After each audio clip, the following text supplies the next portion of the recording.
Boa tarde, meus amigos. Tudo bem? Nós estamos no final de 2021, anozinho sofrido. E o que acontece é que a gente precisa olhar para 2022. Tem um samba que diz assim, o que será do amanhã? Pois é, exatamente isso. Qual será o nosso amanhã? Como será 2022? A gente está na fase da chamada ansiedade de final de ano. Isso é fomentado pelas mídias. Todo final de ano você tem uma série de previsões, umas otimistas, outras pessimistas em relação ao ano. E eu quero compartilhar com vocês o quê? Os meus palpites. Não vou fazer nenhuma previsão numérica, que eu sou mais ou menos como o André Lara Rezende, que é muito mais competente do que eu e não gosta de fazer previsões numéricas. Mas existem algumas tendências que estão por aí, que talvez valha a pena a gente comentar. Quais são as minhas fontes? Eu gosto muito de citar as fontes, porque uma vez eu vi um comentarista internacional fazer um comentário muito bom na Globo News. Só que eu olhei para o comentário dele e, caramba, eu já vi uma coisa, um raciocínio parecido com esse. Terminou o comentário dele, eu procurei um The Economist que eu tinha aqui e estava lá a análise que ele tinha feito. Então eu gosto de citar as fontes no início para que não diga que eu estou repetindo. Eu gosto muito das análises do The Economist. E leio muitos colunistas do Valor Econômico. E muito do que nós vamos falar aqui está baseado em algumas visões do The Economist e algumas visões que eu peguei hoje, dia 28 de dezembro, no Valor Econômico. Tem duas coisas interessantes que saíram lá que eu quero comentar com vocês. Então, a primeira coisa é quais são as tendências? O que a gente tem de visível em relação a 2022? O The Economist cunhou um termo que eu acho fantástico. Ele diz que no ano que vem nós vamos ter o imprevisível previsível. Ou seja, a grande previsão que a gente vai ter é que o ano que vem vai ser meio imprevisível. Vai acabar a pandemia? Depois do Ômicron vem o quê? Vem o Epsilon. Então, você tem, dentro dessa imprevisibilidade, novas cepas. Será que aquela história passada de que nas grandes pandemias você teve surtos com intensidade decrescente até o momento em que a pandemia vira uma endemia? Não sei, será que vai acontecer isso de novo? Então, essa é uma imprevisibilidade. Depois, outra coisa que a gente tem visto muito são reações, digamos, quase histéricas a surtos de gripes e viroses. Nós estamos hipersensíveis. Agora tem a influenza. Muita gente devia ter se vacinado também contra a gripe, contra a influenza, não se vacinou. É bom, se vocês não se vacinaram, vacinem. Eu já estou tomando vacinas contra pneumonia. Mas as nossas reações são, às vezes, um pouco excessivas. Por quê? Porque nós estamos com medo. E isso pode levar, em alguns momentos, ao chamado paroxismo de precauções. Ou seja, é preferível pecar por excesso do que pecar por omissão, como está na moda em certos círculos brasileiros, infelizmente. Então, essa é a primeira, talvez, grande visão que eu consigo ter de 2022, é que prever o imprevisível. E não é jogo de palavra. Depois, a gente está vendo uma aceleração maior da mudança. A gente teve de 2019 para 2020 para 2021 uma, vamos dizer assim, mudança macro bastante grande. A compra remota veio para ficar. O home office veio, se não para ficar, com uma resistência enorme. Eu tenho um executivo casado com a minha sobrinha que estava me dizendo que em São Paulo ele quer todo mundo no escritório e ninguém quer ir para o escritório. Todo mundo quer continuar no home office porque dizem para ele o seguinte: olha, nós não tivemos queda nenhuma de produtividade na área financeira. Então por que ir para o escritório? E aqui vai acontecer, tanto em relação a emprego, como na área de ensino, uma coisa interessantíssima, que é o seguinte: não existe um sistema perfeito. Cansei de dar aula o semestre inteiro para cá, com as minhas camisas polo, bermuda e sandália. Não havaiana, uma sandália mirozinha, mas sandália. Isso vai acabar. Um outro aspecto que também no presencial vai acabar é que, tem muito tempo que eu não enfrento um trânsito da minha casa para o Coração Eucarístico. É um dos campos da PUC Minas. O São Gabriel é outro campus. E isso vai acontecer. Então a gente vai ter um sistema de compensação engraçadíssimo, porque eu estou com saudade de sala de aula, eu estou com saudade de convívio de professores. Eu tenho um genro que ele pode ficar a vida inteira remoto, se ele quiser, mas ele está louco para ir para o escritório. E é uma empresa que dá, inclusive, a alternativa dele, no meio do caminho, de repente poder mudar. E com isso, ele facilita brutalmente a mobilidade regional, vamos dizer assim, da minha filha, que é especialista em bilinguismo, que se de repente é convidada para trabalhar no Rio Grande do Sul, não tem problema. O Felipe, meu genro, vai para o Rio Grande do Sul e fica trabalhando de lá. Então, é aquela história: compra remota veio para ficar. Home office é uma batalha a ser desenvolvida. Zoom boom, como eles chamam, Zoom boom. Esse negócio de Zoom vai diminuir brutalmente, na minha opinião, o volume de viagens executivas. E não precisa ser só de avião, não. Digamos que eu tenho uma reunião com executivo amigo meu, que ele trabalha as startups na região de Santa Rita do Sapucaí. E a gente quer fazer uma troca de figurinha entre o que ele faz e o que eu faço. Antigamente, por telefone ia ficar muito difícil, ou ele pegava um ônibus, ou pegava o carro e vinha para cá, ou eu pegava o meu carro e ia para lá. Não vamos fazer nada disso. 5 de janeiro nós marcamos uma reunião pelo Zoom e vamos conversar 1h30 sobre isso.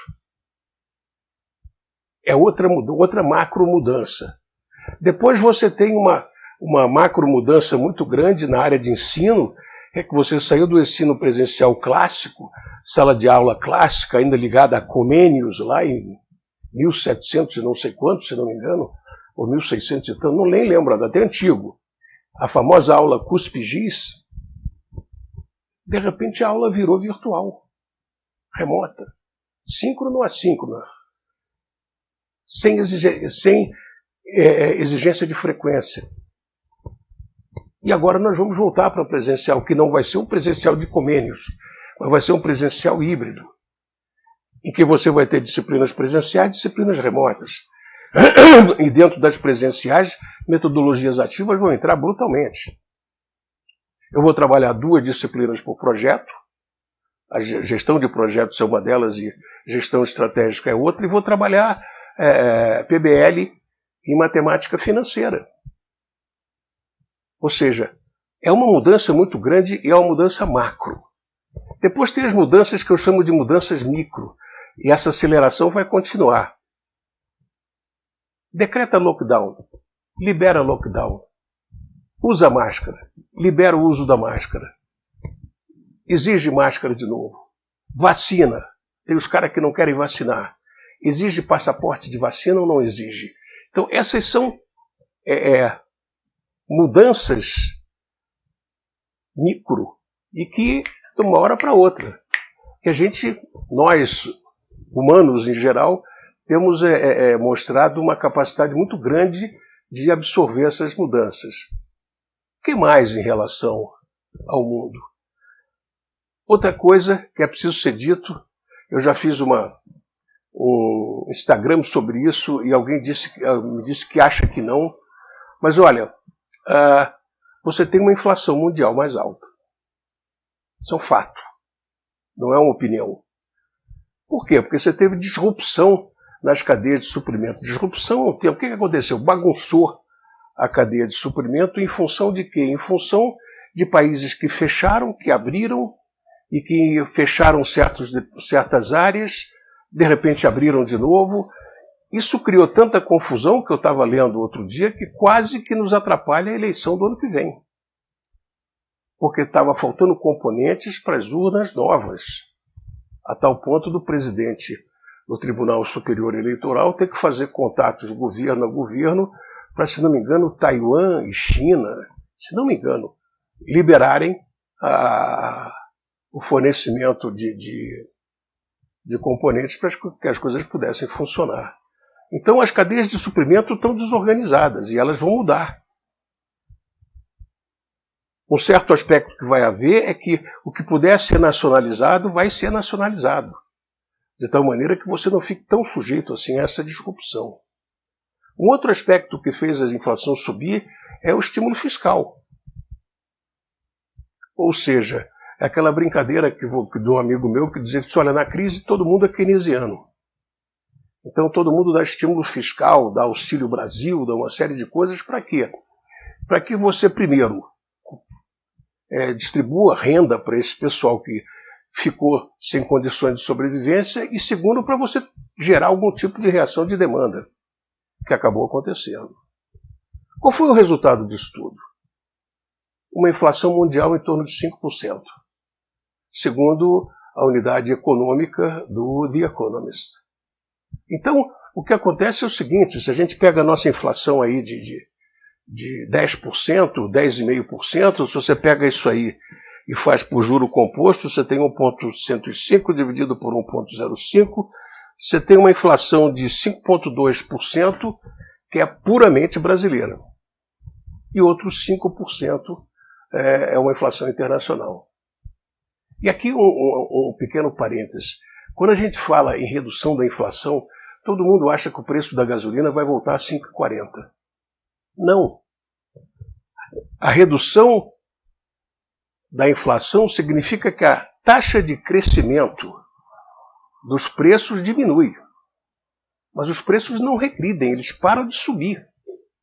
Então, quando você tem uma inflação de 0,1%, é porque a gasolina passou de 5,95, você multiplica isso por 1,0001 e você vai ter o valor. Mas não a queda do ritmo de crescimento dos preços, e não a queda dos preços. É uma coisa que todo mundo espera e não vai vir nunca. Bom, outra coisa interessante é que a macroeconomia está com uma situação complicada. A maneira clássica de você combater a inflação é jogar a taxa de juros para cima. E aí, como é que você faz se o país está muito endividado?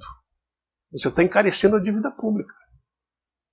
E sobre esse problema de combater a inflação, é interessante você pegar o valor econômico de hoje, em que você tem uma série de previsões em relação à taxa Selic de fechamento de dezembro de 2022.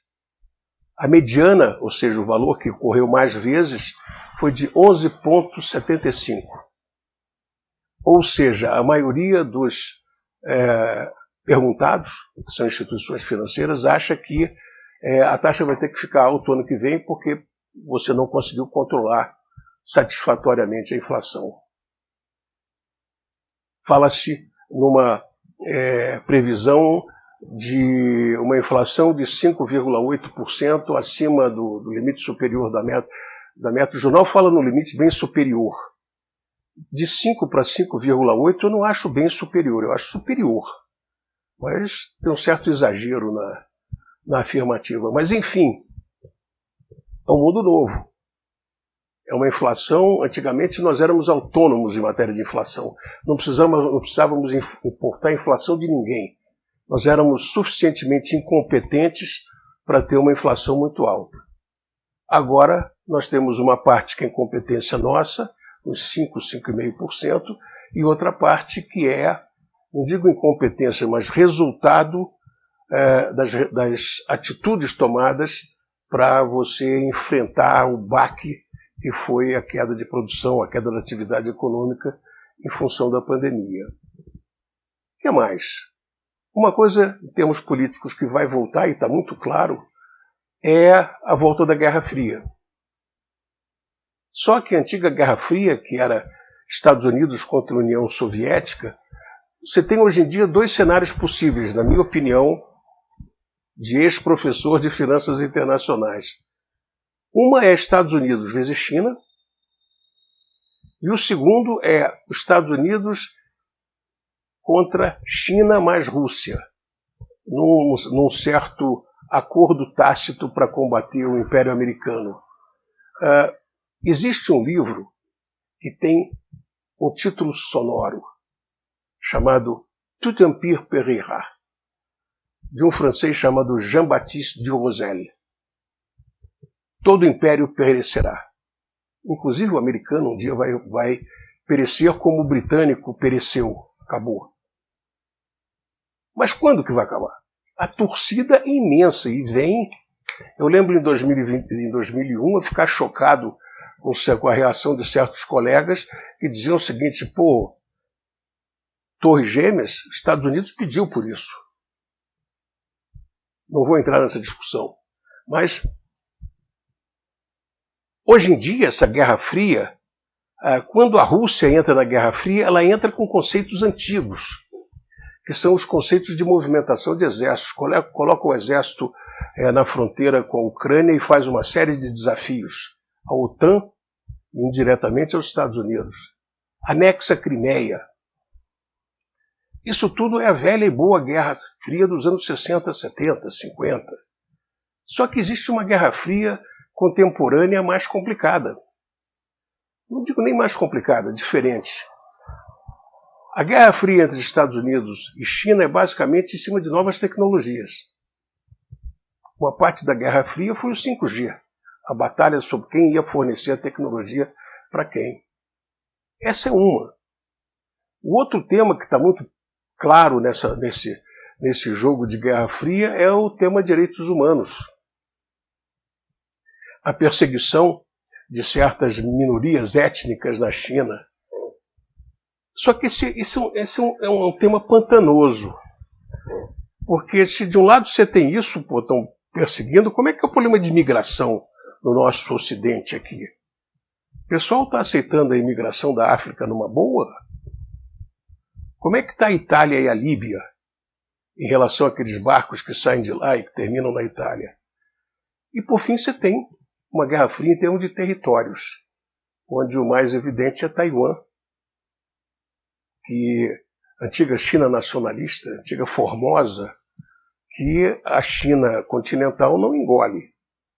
E você tem também agora o problema de Ucrânia e de Rússia, de um lado, Rússia, de outro lado, Ucrânia, OTAN e Estados Unidos. E por fim, a gente pode falar um pouco aqui sobre extremos climáticos. E a gente não precisa ir para fora do Brasil para falar de extremos climáticos. Olha o que está acontecendo no sul da Bahia. Essas chuvas excessivas. Alguém vai dizer que, mas isso sempre aconteceu. Eu disse, não, isso já aconteceu no passado. E a pergunta agora é se o ritmo atual é igual ao do passado ou acelerou. Eu tenho a impressão, sem nenhum dado na mão, de que nós estamos tendo uma aceleração de extremos climáticos. Novos hábitos. Aqui eu estou saindo fora um pouco tanto do The Economist como do Valor, para botar um pouco das minhas opiniões aqui. Quais são os novos hábitos que nós estamos adquirindo, que o mundo está adquirindo em função dessa nova pandemia? Uma delas é a valorização da casa. E aí essa valorização é do ponto de vista algébrico, ou seja, você pode ter detestado definitivamente a sua casa porque teve que ficar recluso, ou você começou a descobrir muitas vezes o prazer de ficar em casa, de ler um livro, ou livro físico, ou livro no Kindle, mas de você sentar e ler. Depois você tem o problema do cancelamento dos supérfluos. Ou seja, de repente a gente ficou tanto em casa que você percebeu que uma série de coisas que você tinha necessidade de comprar deixou de ser importante. E você tem o reverso disso, que é o aparecimento de novos supérfluos, parafernália digital. Pô, já comprei um robozinho para fazer a limpeza daqui de casa. Não gastei muito dinheiro, mas a porcaria do robô também não funciona. Eu achava que isso era extremamente necessário. Então, isso é muito engraçado. Na medida que você tem cancelamento de certos supérfluos, você tem um aparecimento de novos, a maioria deles digitais. Depois é aquela botar na balança o calor humano do escritório versus o conforto do home office. Evidente que eu estou falando da minha casa, onde aqui é um ninho vazio, em que meus filhos todos já saíram. Então, eu tenho um conforto de home office que talvez uma executiva com um filho pequeno, ela e o marido trabalhando dentro de casa com um menino de 2 anos e uma menina de 5 anos já fazendo ensino remoto, talvez não seja uma coisa tão simples assim. Mas não tem trânsito, não tem engarrafamento. Você está em casa. Por outro lado, você tem uma solidão profissional que não tem tamanho. Outra coisa é que a otimização da localização. Isso é um negócio interessante. Na pandemia, você podia se dar o luxo de alugar uma casa em Lagoa Santa, ou na Serra do Cipó, aqui perto de Belo Horizonte, ou no Retiro do Chalé, em algum lugar desse, e você ficar trabalhando do campo. Por quê? Porque aí você estava otimizando o seu conforto. Por quê? Porque distância não era importante. Na medida que a gente volta para o presencial, a distância passa a ser importante de novo. Pô, eu quero morar o mais perto possível de onde eu trabalho. Em São Paulo, se eu trabalho no Alphaville, eu quero ver se eu consigo arranjar um lugarzinho no Alphaville para morar. Por quê? Porque eu não vou morar em São Paulo, enfrentar aquele trânsito louco para ir trabalhar no Alphaville, ou vice-versa. Você morar no Alphaville e todo dia pegar aquele trânsito louco para ir em São Paulo trabalhar e voltar para lá. Então a otimização da localização mudou. Ou seja, o valor da distância e do tempo de locomoção vai ganhar uma importância muito grande. E por fim, só para terminar aqui, é o que eu chamo de retorno do contato físico. Como é bom abraçar e beijar filhos e netos, né? A gente tinha perdido aquele negócio. Era soco de comprimento, ou cotovelo, ou de longe. E de repente você poder abraçar uma filha, levar um beijo de uma filha, quanto vale isso? Isso são hábitos antigos que a gente precisa retomar, e essa é uma retomada extremamente prazerosa. É isso aí, meus amigos. São essas as minhas profecias para 2022. Eu não acho que vai ser um ano fácil. Mas 2021 também não foi. 2020 também não. Então, talvez a gente não deva ter medo, nem tanta ansiedade assim em relação a 2022, porque nós já tiramos de letra 2 anos que possivelmente foram mais complicados do que 2022 vai ser. E no mais, feliz ano novo para vocês, sucesso no ano que vem.